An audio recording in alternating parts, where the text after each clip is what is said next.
Hello everyone and welcome back to episode 45 of my F1 2016 Toro Rosso career mode, guys, where today we're here at the Singapore Grand Prix. Definitely not a track that I'm much of a fan of, but guys, if you missed out the last episode, I would highly recommend going back and doing so. That is probably the episode this season that you will want to see. A pretty damn incredible race for myself. But here we are then at Singapore today. As I said, a track that I really don't get on well with. In Season 1 with Force India, I'm pretty certain I crashed out of the race from quite an odd glitch that you find around sort of turn 4, I think it is, where you can get with the tyre lodged over the curb. But if you guys are new around here as well, don't forget to like, subscribe for more of my F1 2016 Toro Rosso career mode, guys. We are now actually, guys, as well, going to cease the R&D ready for the end of the season. You know, we really want to try and focus up for Season 2. You know, I think Season 1, although there's a couple more drivers that we still can beat, the constructors I'm really not too worried about, and the drivers I should be able to beat. I think I might be able to with a bit of luck. I can't guarantee that just car performance will mean that I can beat these guys, so I hopefully know that if we cease the R&D, that we can come into Season 2 stronger than ever with this Toro Rosso, maybe even be able to mount a challenge for the Drivers' Championship, maybe even the Constructors, but I think that's a bit more of a long shot. But here we are then, guys. You can see we've upgraded the barge boards. The final upgrade we will be applying to this car in Season 1, giving us 2.4% reduced drag, which, you know, hopefully will help this Toro Rosso. Obviously, as I keep saying, guys, the straight line speed with this thing, it's the real weakness with this car. Once you get sort of over 180 miles an hour in comparison to all the cars with the 2016 power units, it really does struggle to be able to keep going. But as you can see now by the rivalry, we are leading Felipe Massa 29 to 27 out of 30. So I'm going to guess that we're going to tie this rivalry. Obviously, you know, if we both end up getting a penalty-free session, we're both guaranteed pretty much to get it. But there we are then, guys. We have now ceased the R&D. But moving on then straight away into practice. It was actually a very wet practice around this Singapore circuit. You know, pretty much the worst track that it possibly could rain in. And we managed to get purple there on the track acclimatization, though, still. Pretty damn happy with that. But then moving on to our qualifying simulation run, and this actually was even stronger for us. We actually managed to switch over to the intermediate tyres for this session, just because the track was drying out well enough. And as you can see there, we managed to get green, so another 30 R&D points there. Obviously, from now to the end of the season, guys, we will get that 25% bonus on every R&D point we get, which is, you know, really just going to help us when we get, obviously, to Season 2. I'd like to go into it with a couple of thousand R&D points. But let's move on then, guys, into qualifying and in straight into Q1 here. As you can see, coming up through the final corner and onto our first lap of the day here. It was probably my cleanest lap overall in qualifying here, as you can see. But coming into corner 2 and 3, we actually ran a little bit wide there. Just managed to miss the apex there on the entrance to turn 3. And I was actually feeling confident in this session, but as you can see, coming into turn 4, we run a little bit wide there, guys, and we get the wheel caught up on the curb, and we've had exactly the same glitch that we saw during Season 1, guys, which means we're going to be starting from last place in the Singapore Grand Prix. Let's have a look then on the rewind. What actually happens, obviously, if you guys didn't see Season 1, what actually happens is, you can see, coming through the corner, if you push it right up to the wall, the tyre is just too big to fit around the curb. So I don't know whether the game like pinches the tyre and the curb and the wall all together. And obviously that's just going to mean the suspension breaks under the pressure. Just having a look there in even slower motion, guys. Just something you really don't want to see. Pretty much got it perfect, you know, right up against the wall. But obviously you just get it, as I said, caught up in that curb, and the tyre basically just stops moving there. As you can see, the whole front suspension there, the track rod, just completely giving away there. And that is us out of the qualifying for the Singapore Grand Prix, guys. Not really what I exactly wanted. You know, Singapore, although it's not a too difficult track to overtake, it's not going to be easy to get points here today. And just after I said, you know, we were trying to beat a couple more rivals overall, such as Valtteri Bottas, you know, I really want to try and be best of the rest by the end of Season 1. That's kind of probably going to be my aim, you know, behind the Red Bulls, the Ferraris, and the Mercedes, obviously. But there we go then, guys. In Q1, Daniel Ricciardo took provisional pole, Nico Rosberg second, Kimi Raikkonen third, Lewis Hamilton fourth. And then no really big surprises there, apart from Sebastian Vettel, who tried getting into Q2 on a set of the Supersoft tyres, and that did not work out well for him, as he is unfortunately down in P18 there, guys. But let's move on then into the Singapore Grand Prix.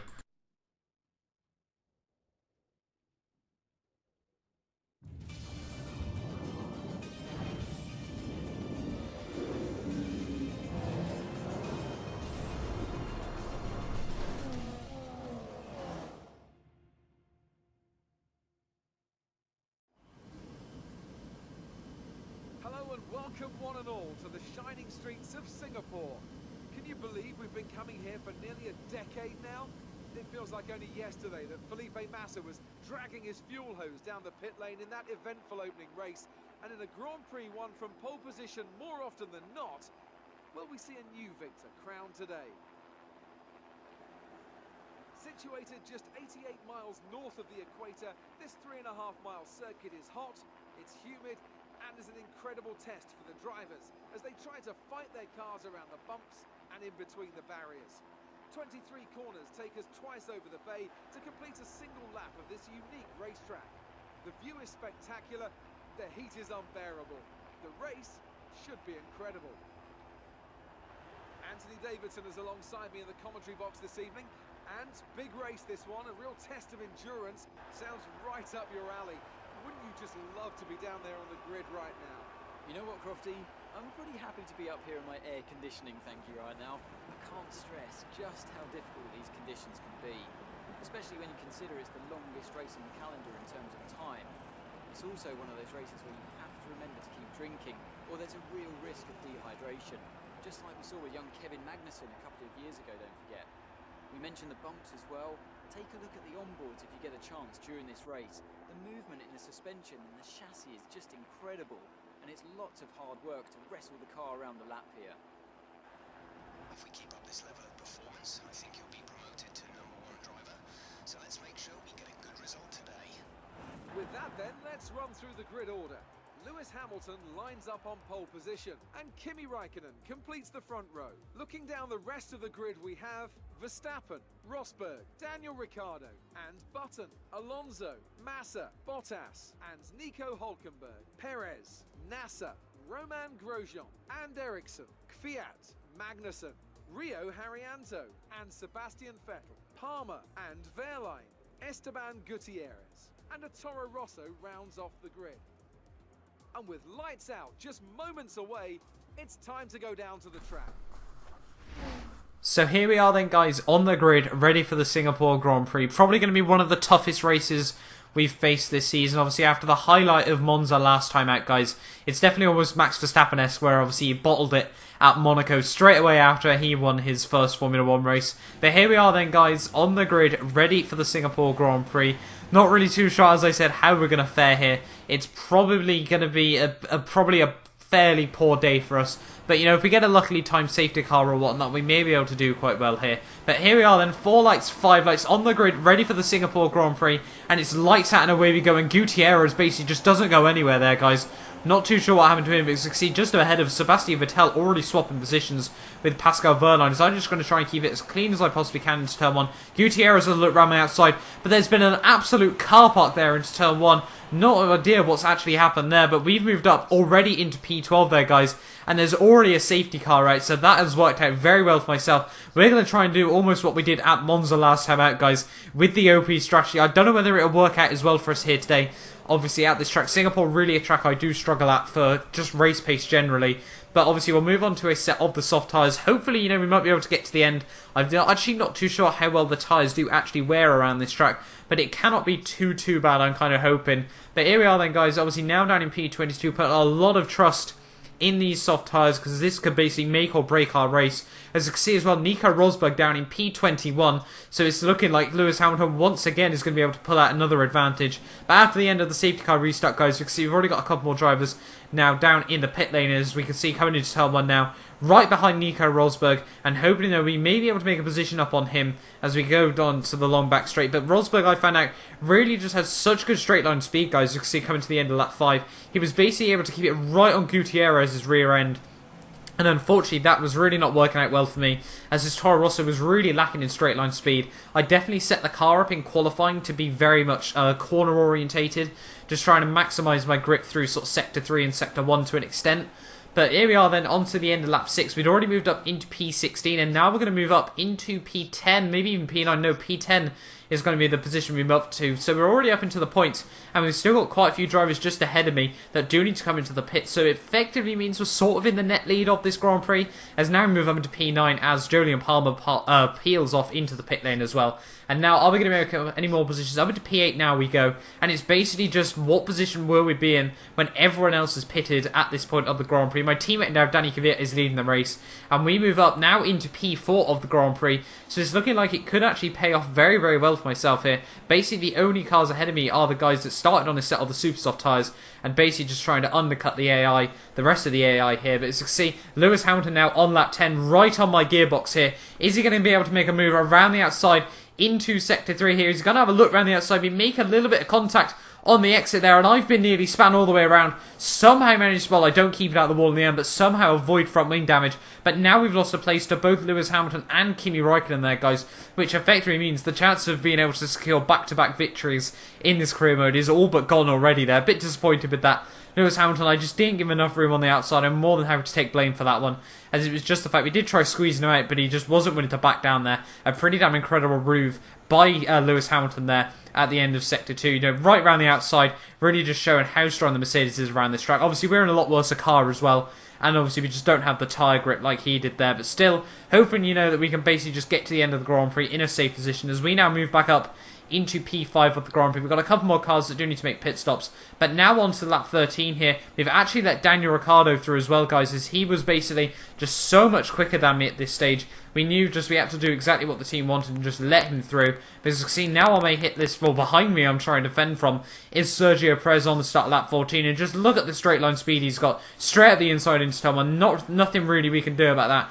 We can try and have a look at the inside into turn 3, but we try maximising our run at the corner, but that's not going to work out, guys. And now moving on to the final lap of the Grand Prix, we've now got Fernando Alonso, and we want to defend this position now from him, as obviously we just want to take home as many points as we can. Probably the key rival we aim to beat here will be Valtteri Bottas, as obviously he is currently in that golden 7th place that we really want to achieve by the end of the season. But here we are then, coming onto the long back straight. Obviously this is going to be the most difficult part to defend from Fernando Alonso. Obviously, even though that McLaren Honda isn't particularly good in the straight line, it's far better than this Toro Rosso around this track, and we've forced him to the outside there. Is he going to be able to make a move around the outside? We again make contact there, but Fernando Alonso does not able to hold it around the outside. He launches an attack up the inside into the next corner there, but we somehow managed to hold it around his outside there, and we hold on to P6 for now. But coming into the next corner, we run a little bit wide there, have to back out the power, and we still make a little bit of contact with the wall. Fernando Alonso now giving us a push down towards the old Singapore sling. He tries having another look around the outside. We're going to have to try and squeeze him out there, but we're going to have to hold it around the outside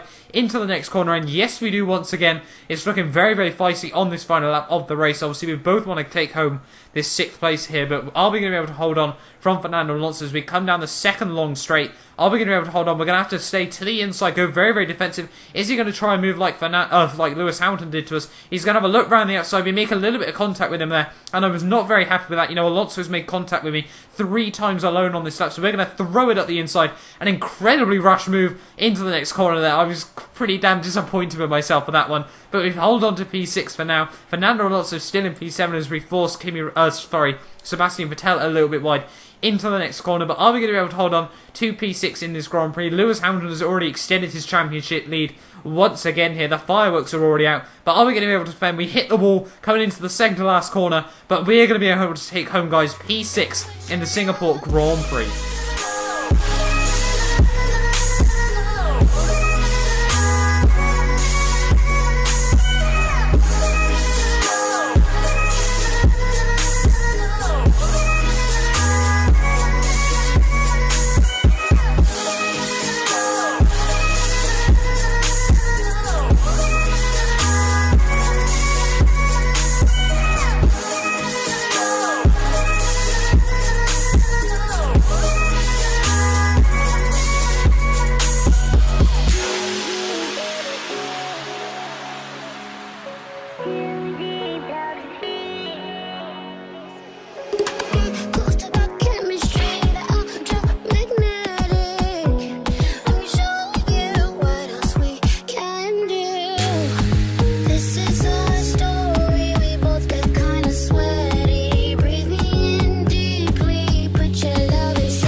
Guys, at the end of the Singapore Grand Prix, Lewis Hamilton takes another win to further boost his championship lead at this point of the season. Max Verstappen in a very strong second, but Kimi Raikkonen rounding out the podium as well after a very, very good day out for him. Daniel Ricciardo up into P4, Sergio Perez having a good race out in P5, with myself going from 22nd to 6th place there, guys, in that Grand Prix. Fernando Alonso holding level positions, and Sebastian Vettel going from P18 to P8 there. So very, very good race from him. Marcus Ericsson also just scoring a single point there, guys, proving that Sauber have still got what it takes without me in the team anymore. But Felipe Nasser, just missed out on the points there, and the only DNF in the end was Nico Rosberg. So again, a very, very poor day out for him, because see Lewis Hamilton further extending his lead at the top. It's almost more of a case of when he's going to wrap up this World Championship rather than if now, as Nico Rosberg down to 4th place overall, right behind the Ferrari still, with the Red Bulls kind of, a little bit by themselves. But we jump Valtteri Bottas, guys, up into that golden P7,